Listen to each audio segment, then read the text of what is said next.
welcome one and all once again to another Unreal Engine tutorial. For part 10 of our weapons, I thought it would get into a grenade, seeing as that's pretty much the only thing we haven't done at this point. Let's come to blueprints, and let's just put this in weapons for now, but if you had 1,000 different grenade types, you could make your own folder. Let's right-click and create another blueprint class, being an actor. We will call this throwable underscore base. Again, planning for scale in case you wanted to have a whole bunch of different throwables. Open that up, drag that tab to the top, and click on the components tab up here. Let's grab ourselves a collision sphere.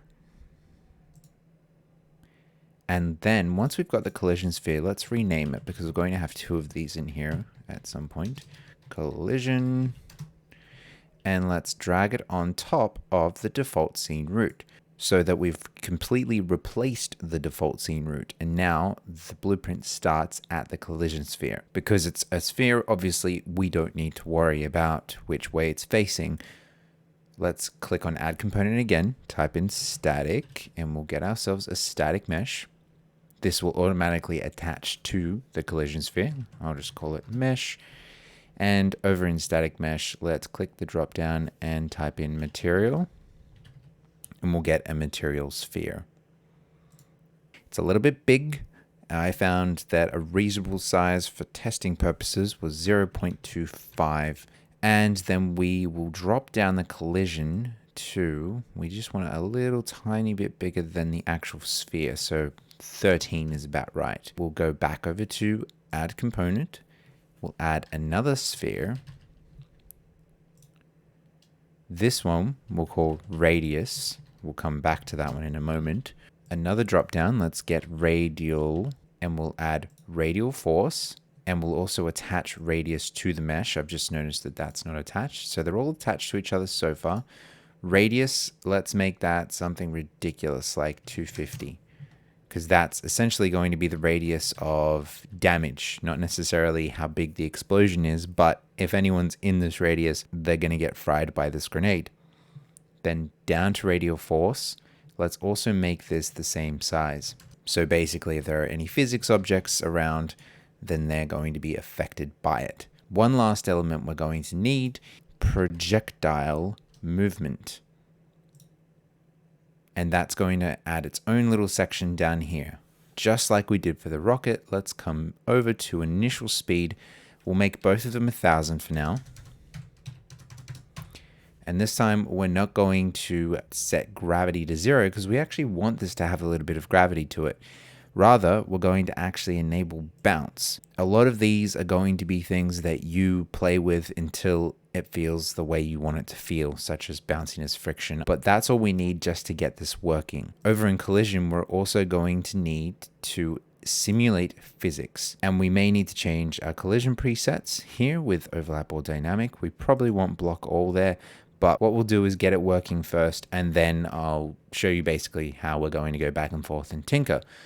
So with that, compile, save. Let's leave that there for now. We'll come back to the event graph. Over in the test map, let's now come over to blueprints, open up core, and open up B_hero. I'm really glad that this is opened right here because this has been our formula so far for how we deal with our weapons. However, grenades are kind of their own separate thing entirely. So we don't need any of this for our grenades. All we need is for the B_hero to spawn the grenade and then the grenade to be thrown via a projectile. So let's go and get ourselves an input starting at test map. Click edit, down to project settings, over to inputs. Let's add ourselves an input. I will call this throw grenade. And with the drop down, you could select either F or G on keyboard. They're pretty common keys, but let's press F and select F in keyboard, making sure it's actually F and not one of the function keys. Remember our gamepad support. For those of you who want gamepad support, we'll go with gamepad left shoulder. So with that done, back over to B_hero, remembering we don't have to compile and save for our editor settings. Let's type in throw grenade and get the action event. And then straight away, we're going to jump into spawn actor from class. We're going to build upon this as we go, so don't feel as if we're missing a whole bunch of script. Remember, we also need to do an ammo check at some point. Hit the drop down. We're going to type in throwable base. I'm just going to start with the base for now. Let's right click on spawn transform and split struct pin. Remember that with the rocket, when we spawned that, we needed to take into account which way our controller was facing, or our player controller, not the actor itself. So let's right click and type in get player controller. Then drag off of that and get control rotation. And control rotation is going to go directly into spawn transform rotation. Now with our spawn transform location, ideally this is going to be tied to an animation so that when your character does the animation for throwing, the grenade's going to start in his hand or her hand, and then it's going to detach from that and continue its projection. Realistically, that's just an animation and the grenade's separate from that. But that location will be wherever the hand goes for that motion. We don't have an animation for this, so in place of that, let's drag in our equipped weapon. Drag off equipped weapon, get child actor. And off child actor, let's get actor location. So we're essentially just going to spawn the grenade where the weapon is. From my testing, I've noticed that it's a little bit low, so we'll get a little bit more room here and drag out of this vector. Type in plus, let's go vector plus vector. We don't want to add anything to the X and the Y. Let's just add 25 to the Z axis. Again, up to you how you want to tune this, and ultimately you would be tuning against the animation. So that's pretty much ready to go. Let's compile and save that. And as I suspected, we do need to change our collision. So over here, collision sphere. Over in throwable base, we will change that to block all. With that compiled and saved, let's go over to the test map, hit play, and press our grenade button, in my case F. And off it goes, rolling to the side. And we can spawn infinite grenades because we haven't done an ammo check. We don't even have an ammo pile at this point. So now with that working, let's go over to throwable base, into the event graph. Let's get ourselves a delay. And this delay is obviously however long we want this grenade to go for. And we don't need the tick or the begin overlap. Punching in 3 for me. Anything you want, that's up to you. As soon as the delay is finished, let's start with the emitters and the sound. Type in spawn emitter at location, and then we'll get the same spawn sound at location. For both of these, the answer is going to be get actor location. Don't forget to plug in the executable, as I just did. From the emitters, let's type in explosion, and this time we'll just use the explosion that came with our starter content. If I hover over there and you can see path. So it's differentiated from the explosion that comes with the rocket. We'll do the same for our sound. Let's type in explosion, hover over explosion Q, confirm that it's the starter content. Now let's go and get our radial force, drag out of that and type in fire impulse. This means that if there are any physics objects, they're going to be affected by this. Force strength will also make about 1000, just so we can get our point across. Again, a lot of these will be to your tuning. Next up, let's go and get our radius. And just like we did with our rocket, let's drag out of radius and get overlapping actors. Let's hold F, click anywhere in the graph, and we'll get a for each loop. Plug that array in. And then if we have an actor in that loop, we'll drag out of array element, type in effect health, plug that into the loop body, and punch in whatever number you want. I'm just going to start with 100. Then out of completed, let's get destroy actor. because otherwise the grenade's just going to float around and do nothing.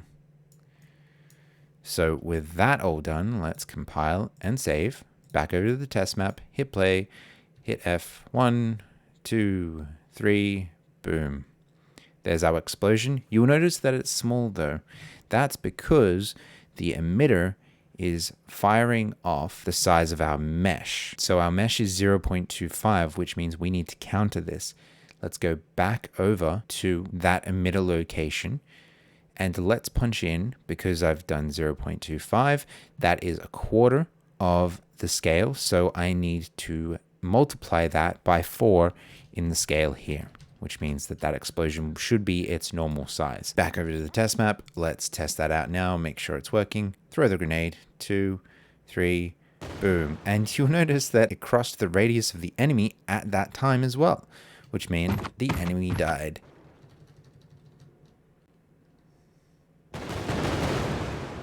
And as you saw there, the radial force is affecting a physics object here. So that's all good and well. That's pretty much the functionality done. With the time left, let me show you how I would deal with ammo. Down to structures, open up s_ammunition, add a new variable, scroll down, let's call that grenade actual. Click on the boolean, make it an integer. We'll add one more, grenade capacity, which is something that we could change in the future. Let's add 3 to our grenade actual and 3 to our grenade capacity. Save that over in b_hero, selecting ammunition. We'll compile this to get our grenades, drag out that struct, break S ammunition, click the drop down, drag out of grenade actual, and we will check to see that this is above, like so. And then with that dragged out, let's select break S ammunition and hide unconnected pins. So we're only getting the one we need. Capacity is only going to be relevant for our pickup. So we'll check to see if we're above 0. If we are above 0, then we can throw our grenade. And then at the end, we'll adjust that struct as well. We don't need to get from the struct. We want to set inside the struct. So out of ammunition, let's set members in S ammunition. And the member we want to set is grenade actual. And we will set that to whatever our grenades are. So perhaps we will use this. We will use that getter after all, my bad. Let's set it to grenade actual -1. That will be our new total. And then out of that struct, we will set ammunition. So just the same way we did when we closed our weapons. So that'll be what happens at the end. Let's plug that in here.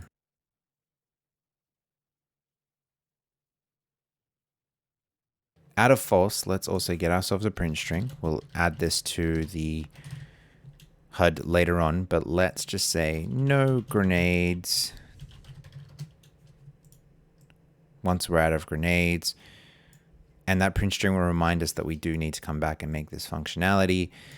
The HUD would be another episode in itself to get everything done. So once we hit play, we have our grenade, we throw it. There's one. Managed to lob that at the enemy again, which is pretty cool. That's 2. That's 3. And then on the third press, no grenades. We are out of grenades. Our ammunition is definitely working. And that's pretty much the grenade done. Next time, I would love to get into other NPCs that aren't enemies and eventually into a dialogue system. So I'll see you guys then.